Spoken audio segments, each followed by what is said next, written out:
ایک سہیلی نے دوسری سہیلی سے پوچھا، بچے کی پیدائشی خوشی میں تمہارے شوہر نے تمہیں کیا تحفہ دیا؟ جواب ملا، کچھ نہیں۔ اس کے جواب میں سہیلی بولی، یہ کیا بات ہوئی؟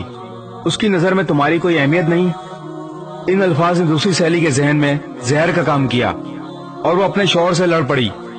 بات اتنی بڑھ گئی کہ دونوں میں علیحدگی ہو گئی۔ تم کہاں کام کرتے ہو؟ عبداللہ، فلاں دکان میں۔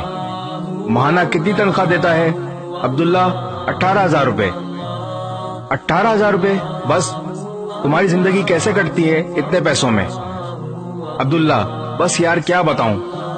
مکالمہ ختم ہوا۔ کچھ دنوں بعد عبداللہ اپنے کام سے بیزار ہو گیا اور تنخواہ بڑھانے کی ڈیمانڈ کر دی، جسے مالک نے رد کر دیا اور نوجوان نے نوکری چھوڑ دی اور بے روزگار ہو گیا۔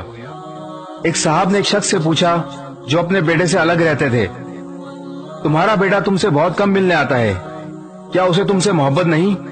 باپ نے کہا، بیٹا مصروف رہتا ہے، اس کے کام کا شیڈول سخت ہے اور اس کے بیوی بچے ہیں، اسے بہت کم وقت ملتا ہے۔ پہلا آدمی بولا، واہ، یہ کیا بات ہوئی؟ تم نے اسے پالا پوسا، اس کی ہر خواہش پوری کی، اور اس کے پاس تمہارے لیے وقت نہیں ہے؟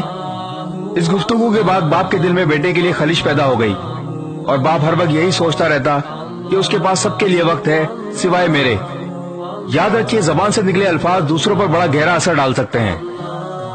آج کے دور میں ہمارے ارد گرد یا ہمارے گھر میں جو لڑائی جھگڑے ہو رہے ہیں، ان کی جڑ تک پہنچا جائے تو اکثر کے پیچھے کسی اور کا ہاتھ ہوتا ہے۔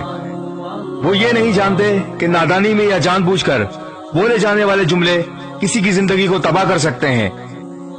اپنے الفاظ کا استعمال سوچ سمجھ کر کریں۔ اس ویڈیو کو شیئر ضرور کریں، ہو سکتا ہے آپ کے ایک شیئر سے یہ بات کسی کے دل میں اتر جائے۔